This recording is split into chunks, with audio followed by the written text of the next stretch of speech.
Hello everyone, my name is Holden Hardman. Today I wanted to tell my story of when I met Sam Raimi and what that was like. I had the opportunity to meet him at Spooky Empire, which is a horror convention in Tampa, Florida, and I live in Pensacola, so it was like a 7-hour drive for me. Sam Raimi made strides as a filmmaker with his Evil Dead franchise, and he continues to either direct or produce movies to this day. I even rewatched Evil Dead 1 and 2 and Army of Darkness in preparation for this convention. I was a little rusty on my quotes, but Sam Raimi is special to me for something other than horror. He's special to me because of this.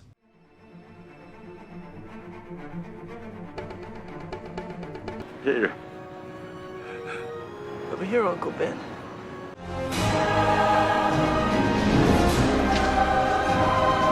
I believe there's a hero in all of us that keeps us honest, gives us strength, makes us noble.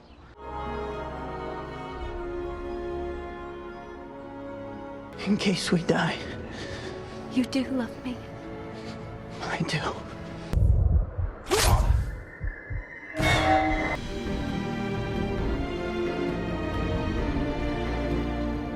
Sam Raimi is the director of the Spider-Man trilogy, and if you've been on my channel for any length of time, you know how much I love these movies. I've even done a couple video essays on them. These movies are really important and very personal for me, so the prospect of meeting the director, someone who felt like he made these movies just for me, was something that I just couldn't pass up. He did attend another convention in Chicago a couple months back that I was really working on trying to be able to go to, and I just wasn't able to.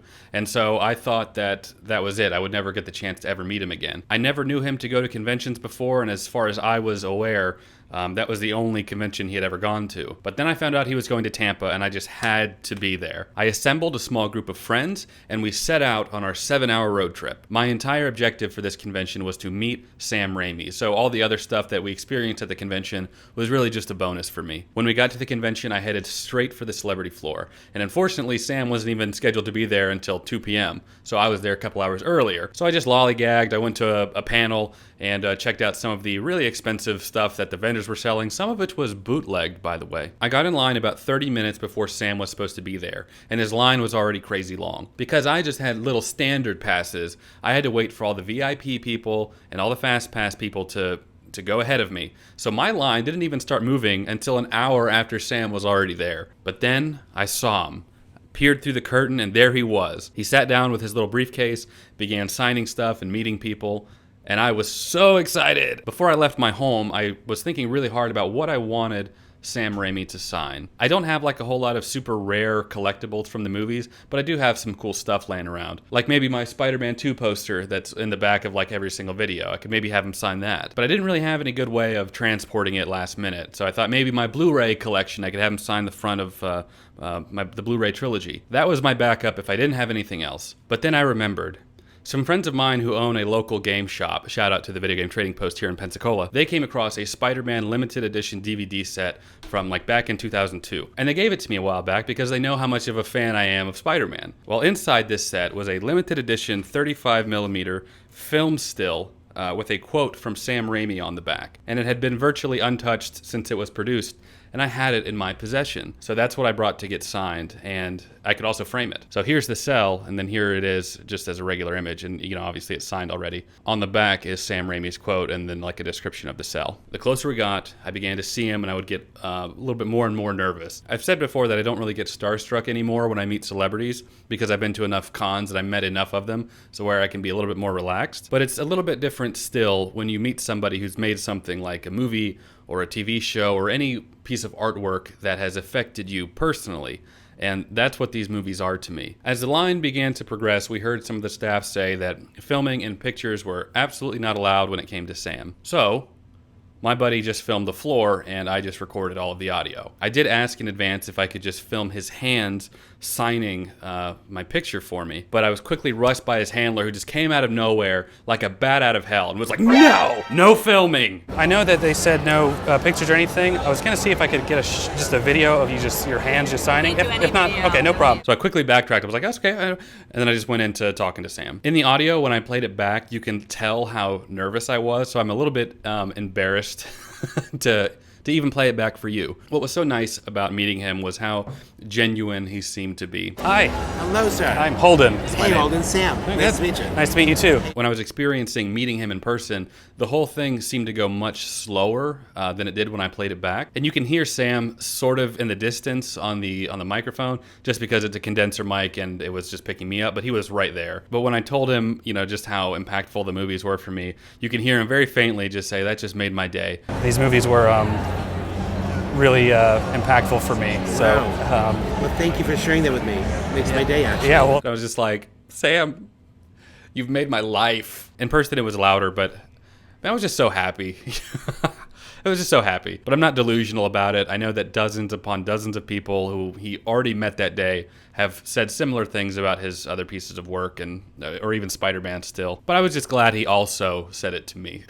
I also showed him my Spider-Man tattoo, which I talked about way too much in the moment, and I just loved his reaction, because you never know how they're going to respond to something like that. And he just literally backed up, he clapped, and he gave me a high five, and he was like, "Oh man, that's awesome." oh, I almost forgot. I even got a Spider-Man tattoo. Oh, yeah! The right spider. Yes, Had to be the right it's spider. the only tattoo I have is I was like, Right, man. Then he complimented my Spider-Man shirt. Well, that was a little bonus. I was like, "Thanks, Sam." much. Thank you. I really Love your appreciate shirt, it. I didn't have long, so he asked if I wanted the cell to be signed to me or just wanted just his name on it. And of course, sign it to me. So should I make it out to you or just my name? To me, yeah. So it's Holden, Holden. So he signed it, man, and it was great. I'm still kind of I'm okay. I'm okay. It made it so much easier just because he was such a nice guy. I showed him my tattoo and he high-fived me. He's like, "Oh yeah." So that's very, very cool. Worth the trip. But that's not the end.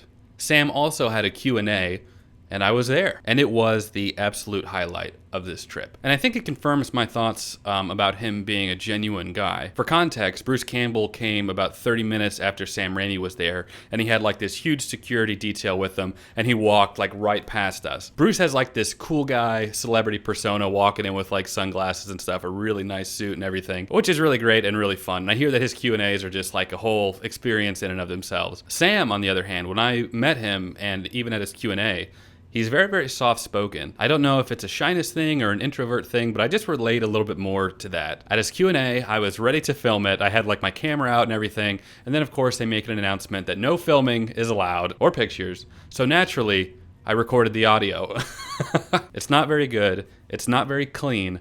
But listening to Sam's journey as a filmmaker was so inspiring for me. People did ask questions about Spider-Man, and he went into talking about it and emphasized just how much the character meant to him when he was a kid and how much he loves that character to this day. He kept shifting credit to other people that he worked with when people were trying to praise him for certain aspects of the movies that they loved. So he just seemed really, really humble to me. He was also really funny too. He was making jokes throughout the entire panel. And he talked about the Three Stooges and sort of the influence that they had on him.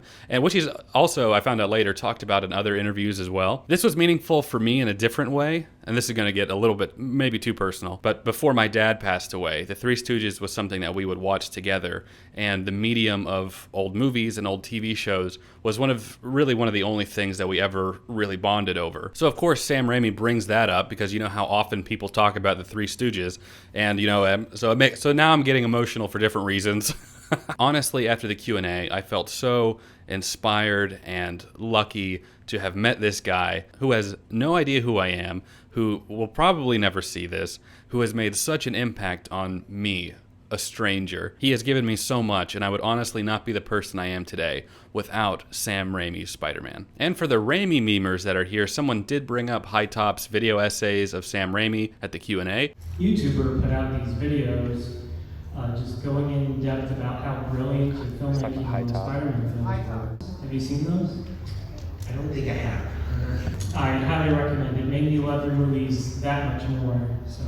And Sam said that he was really happy that someone was being positive on the internet, but as a general rule of thumb, he typically stays away from the internet because of how negative it can be. He stays away from it because he says he is very sensitive about his work, which I can relate to as well. The internet, it's hard for filmmakers to get into the internet because there's so much negative stuff out there that I'm very sensitive to it, and I find it very damaging and depressing for me. But it's good to hear there's something positive out there too. If there's any particular questions you guys have about me meeting him or his Q&A, feel free to leave a comment down below. I'll do my best to answer it. Make sure to leave me a like. It helps my channel out a lot. Leave a comment down below letting me know what you think, and consider subscribing to my channel for more fun content like this. And a special shout out to my patrons who make me doing stuff like this even possible at all. As always, I appreciate you watching, and I'll catch you in my next video. Take care.